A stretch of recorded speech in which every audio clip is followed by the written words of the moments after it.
muri iki gihe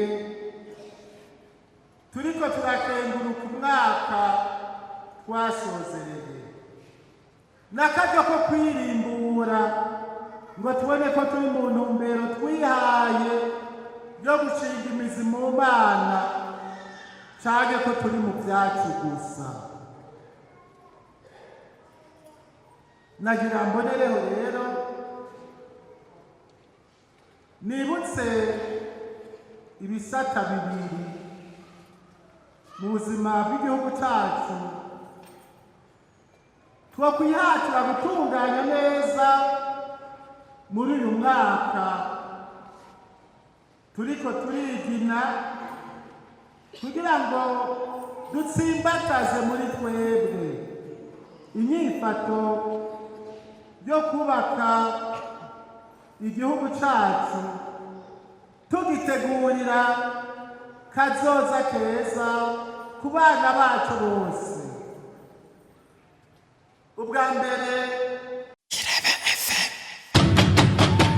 Irebe FM iradiyo yacu Irebe FM umunezero wacu Irebe FM Irebe FM megahertz 91.4. igisabisho cy'iminsi 3 cyo gukengurukira Imana kuri uyu mwaka wa 2025 umukama yaduhaye akawutuzigamamo akawuturosamo ibyiza byinshi. Ivyagoranye n'ivyabuze n'ivyo tutatunganije ko twabitegerezwa n'ivyabuze, ariko Imana kubera ubuntu bwayo yaratuhiriye iratwinjiza muri uyu mwaka w'ibihumbi 2026 ngo turushirizeho kuyikorera no kugabanya ibindi vyiza bisumbirije. Niho rero uyu mwaka mushasha turiko turahuragiza iyo Mana ngo ize uturonsemwo umugisha n'amahoro. Imana niyo soko ry'ivyiza vyose kandi niyo dukesha ukurara n'ukuramuka, ari naho bikwiye kandi bitunganye ko tuyikengurukira uko bukeye uko bwije, kuko turiho ku bwayo. Ico turi n'ivyo dufise niyo tubikesha, naho vyoba ibigurano twabikuye mu vyiza umukama yaduhaye. Bavukanyi,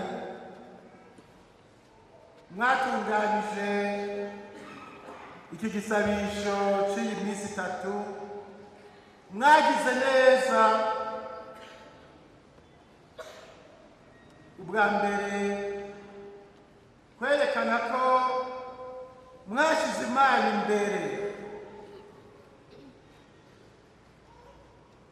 muyatunganya mwisunga ijambo ry'Imana, ijambo ry'ukuri,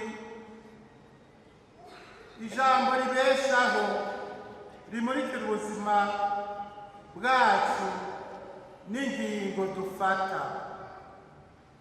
Icivugo mwatoye muri uyu mwaka dusanga mu baruwa Mutima Pawulo Mweranda yandikiye umwigishwa wiwe Tito kiratomora neza ko nk'indongozi mworangwa n'ubwitonzi, mukabera abandi akarorero keza, mukikwiza iteka, mugasukurira neza abo mushinzwe. Umutima w'ubwitonzi Imana niyo iwutanga, ikawurosa abayubaha bawusabana ukwemera no kwicisha bugufi.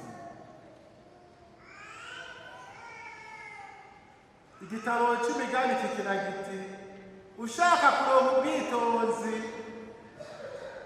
umutima wiwe nuzigama amategeko y'umukama n'igitigiri c'iminsi n'imyaka y'ubuzima n'amahoro bizoheza bikongerekana kuri we. Mbere akongera kati niwaba ushaka ubwitonzi ubuntu n'ukuri ntibize bikuvirire urabipfundika kw'izosi ryawe uvyandika hagata mu mutima wawe kandi mu mayira yawe yose urizigira umukama umumenye nawe azokugororera inzira. Tubisanga mu gitabo c'imigani mu kigabane ca gatatu akarongo ka gatatu n'aka gatandatu. Iri jambo shimikiro mwatoye ridusaba twese kuba abantu bikwije iteka buzuye ubwitonzi ngo dushobore kubera akaroro keza bene wacu. Mwako nyene mwashize Imana imbere mwemera kumurikirwa n'ijambo ryayo, ijambo riturengeye kandi rifise ububasha bwo kuduhindura rikadukura mu muzimagiza w'inabi ngo tugendere mu muco w'umukama kandi turangure ibikorwa vy'umuco. Turemera yuko Imana dusenga kandi dukorera ari Imana imwe rudende kandi idakeneye kubangikanywa n'ibindi bigirwamana. Nta yindi mana mwombangikanya. Tubisanga mu gitabo c'Ihunguka kigabane ca 20 akarongo ka 33. Nizi Imana yagira abwira igihugu cayo iciye ku bahanuzi biza bikomeza ico ciyumviro. Umviriza Israeli, umukama Imana yacu niwe musa mukama. Urakunda rero umukama n'umutima wawe wose n'umushaha wawe wose n'ububasha bwawe bwose. Tubisanga mu gitabo c'amategeko ikigabane ca gatandatu akarongo ka gatanu. Ahandi naho ngo nguko uko umukama avuze ndi uwa mbere nkaba n'uwa nyuma uretse jewe nta yindi mana iriho. Tubisoma mu gitabo c'umuhanuzi Yesaya kigabane ca 44 akarongo ka gatandatu. Ico gihe abahanuzi bashaka ko abanyisirayeli batokwirukirwa ibigirwamana vyahinguwe n'abandi ngo bagende babipfukamira babisenga kandi bafise Imana mushobora vyose yabakijije ubuja bwo mu Misiri. Uyu munsi ibigirwamana abantu birukira mbere bakanabirutisha Imana biri ubwoko bwinshi. Hari amafaranga, amarongo ashobora kuraha umutima no kurobeza ubwenge umuntu ugasanga nta kibi na kimwe yibanga. Hari n'ivyicaro n'ivyubahiro abantu bagwanira bakabiteranira nk'ibicamurundi. Mwumvise mu gisomwa ca mbere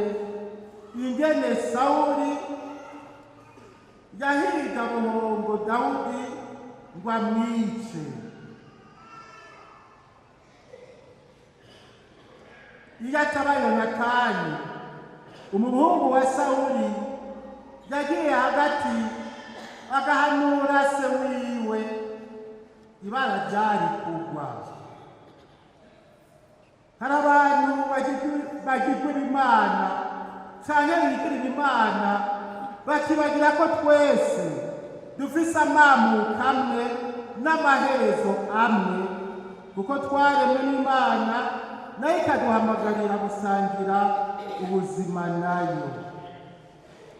Eka mbere n'ibi byose tubona ku isi Imana niyo yabiremye, kandi iraha n'ububasha umuntu bwo kubitunganya neza ngo bikore ku neza yiwe, ku neza y'abantu bose, kandi abikoreshe yubaha umuremyi wiwe.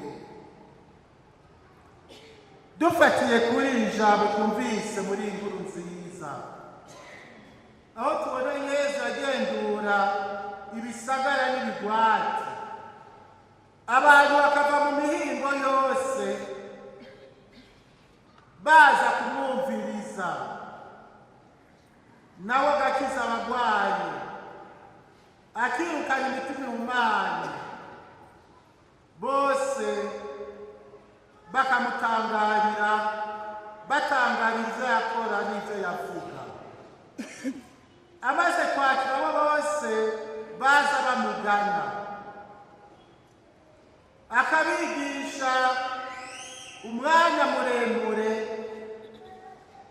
nawe nyene yarafata umwanya akaja hiherereye gusenga, ngo natwe twigishe gukengurukira Imana ku vyiza itugirira, ku vyiza ikorera igihugu cayo, mbere iciye kuri twebwe yashinze kukibera indongozi, ngo ntiduhave tuvyiyitirira, kandi twabikoze kuko ububasha bwayo akaba ari ikwiye ibinahazwa bishimagizwa muri vyose. Aha niho tuba turiko turemeza ikibanza cayo mu migambi yacu no mw'irambuka ryayo, ariko turazi ko igicumuro cacu kirashobora kubera intambamyi irambuka ry'umugambi w'Imana mu buzima bwacu no mu buzima bw'igihugu cayo, ya neza ya bose na rya terambere twarondera ugasanga bigiye kunigirwa mu menshi. Ico gicumuro kirafise izina, hariho ubunebwe, hariho ugusahura n'ugusesagura itunga ry'igihugu, hariho gutanga n'ukugira iturire, hariho kurenganya no gukumirana. Ijambo ry'Imana riradusohorera neza ico Imana idushakako, itubwiye ico twokora n'ingene twokwigenza. Muntu we, umukama yarakumenyesheje iciza ico arico n'ico umukama gushakako. Hari ikindi atari ugukurikiza ingingo, ukwama ugira ubuntu no kugendana n'Imana yawe uciye bugufi. Tubisoma mu gitabo c'umuhanuzi Mishe ku kigabane ca 6 akarongo k'8. Umwanditsi w'Izaburi nawe akongera ko ati, uwufise iminwe izira icaha n'umutima udatyoye, aterekeza umutima ku bitagira mvura, kandi akarahirira kubesha, uwo niwe ashobora guhagarara imbere y'umukama. tubisanga mu Zaburi ya 24 akarongo ka 4. Yesu nawe aradutumira kurondera ubwami bw'Imana n'ubutungane bwabwo, ibindi Imana izoheza ibitwongerereko. Tugenda tugana ya mbona kazoza y'igihugu gishaka gushikira iterambere ryuzuye ku bana bacu bose. Hari inyifato indongozi zose muri iki gihugu cyacu zobwirizwa kwirinda no kurwanya, nkako muri iki gihe turiko turakenguruka umwaka twasozereye, n'akaryo ko kwirimbura ngo tubone ko turi mu ntumbero twihaye yo gushinga imizi mu Mana, canke ko turi mu vyacu gusa. Nagira mbonereho rero nibutse ibisata bibiri mu buzima bw'igihugu cyacu twakwihatira gutunganya neza muri uyu mwaka turiko turigina, kugira ngo dutsimbataze muri twebwe inyifato yo kubaka igihugu cyacu, tugitegurira kazoza keza ku bana bacu bose. Ubwa mbere ni uko twokomeza indero y'urwaruka,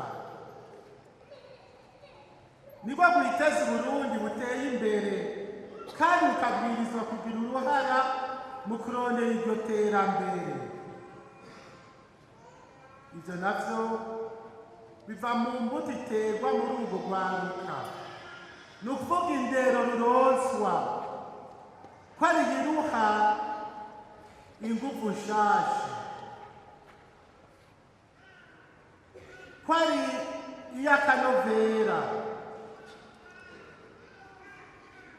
ko ari ibwubaka, ikariha ubumenyi n'inyifato birufasha gushika mu bigero rwiyumvamwo Uburundi n'Abarundi, kandi dukaravya ishinga no kurondera ineza n'iterambere rya bose. Ivyo navyo bisaba abigisha bakwiye kandi bitwararika indero yabo bashinzwe, bigasaba inyubakwa n'ibikoresho bikwiye mu mashuri.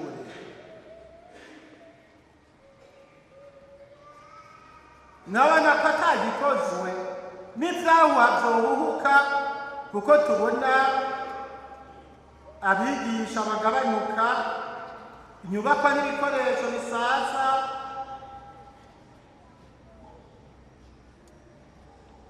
nibisanurwe bimwe nibisanurwe canke ngo bisubirizwe. Niho notumirira abajejwe indero, abarezi n'abavyeyi kwitwararika kuruta indero y'abana n'urwaruka. Kira noneho ni igikorwa kituraba twebwe twese. Ingeso mbi z'ubunebwe, ububeshi, ubusuma bw'ibibazo mu mashure, ubwiyorobetsi, ukwigenza nabi n'ubugamburutsi ziranduranwe n'imizi mu mashure yacu, haboneka indero ishingiye ku kuri no ku rukundo. Niho n'imigambi tugira n'ivyo turangura, tuzobona ko hari abo tuzobisigarana, tuzobiraga bakabirangura natwe umutima utekanye. Ica kabiri, mfatira Umukama ashaka ko tugendera ingingo, tuba abanyengingo. Muri iki gihugu cacu hari benshi bidogera ubutungane. Umuntu akibaza ati none bazokwidoga gushika ryari? Mbonereho gutera akamo umwe wese muri twebwe turaha, kuko ni twebwe nyene tubifisemo uruhare. Twese duhamagariwe guharanira ukuri n'ubutungane, ariko ni twebwe nyene usanga turi muri iyi mitigiri y'ababuranywa n'ababurana, abarenganya n'abarenganywa, abafumbatisha n'abafumbatishwa, abadodobereza n'abadodoberezwa, abiba n'abibwa, mbere nagira ngire ndi abica n'abicwa. Twokwikeruka ngo tumenye ko duhamagariwe gushingira intahe ukuri aho turi no mu byo dukora, tukagendera amabwiriza y'Imana nk'abasangiye umuryango. Uduhamagarira gufashanya, gushigikirana no gutabarana, kuburanira imfuvyi n'abapfakazi, kuvugira abatagira ikibavugira. Naha nyene nosaba inzego z'ubutungane n'iz'inyamiramabi gukorana ububangutsi igikorwa cyo kubahiriza amategeko no kurenganura abarenganijwe. Nsozere ndabibutsa nk'abakristu, n'abantu bashinzwe amabanga yo kurongora abandi, icyo inyigisho ndoramibano ya Eklezia Gatolika idusaba gushingirako mu kubaka isi n'umubano ubereye umuntu yaremanywe agashusho k'Imana. Hari inkingi zitatu zo gufatirako, arizo ukuri, umwidegemvyo n'ubutungane. Ingendo yo kuba imvugakuri no kuba mukuri mu migenderanire y'abantu n'abandi, mu gutanga inkuru, mu kumenyesha amakuru, niyo yoturanga. Bwa kabiri, kwidegemvya mu vyo umuntu wese afite uburenganzira, kuko umuntu yaremanywe agashusho k'Imana ahamagariwe kubaho mu iteka rimukwiye rijana n'uwo mwidegemvyo, atari uwahabwa n'abantu, ariko yahawe n'Imana yamuremye, ariko kandi akamenya ko abazwa ivyo akora, abikoze neza akabishimirwa, atabikoze neza cyangwa yabitegerezwa naho akabazwa icabitumye. Ubwa gatatu, ubutungane. Kuba intungane, kugendera ubutungane, Imana igahabwa icyubahiro n'irahazwa biyikwiye, umuntu nawe agahabwa ivyo arekuriwe kubw'iteka ryiwe ry'umuntu. Turazi yuko n'amahoro twifuza, amahoro turondera, amahoro tudasiba gusaba umukama, ari camwa c'ubutungane. Ubutungane nibwo buvyara amahoro. Ari umuntu wese yokwiyumvira kandi agatanga umuganda wiwe mu kubaka igihugu cacu c'amavukiro, ashingiye kuri ubwo butungane bushobora kuzana amahoro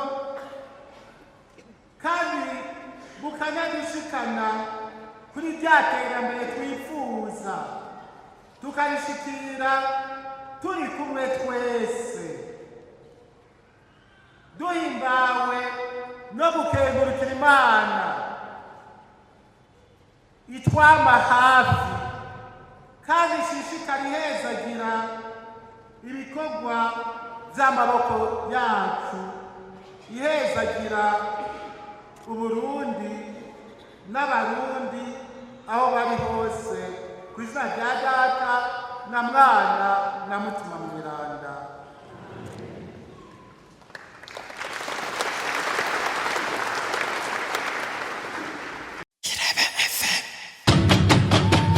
Irebe FM, iradiyo yacu. Irebe FM, umunezero wacu. Irebe FM, Irebe FM, Megahertz 91.4.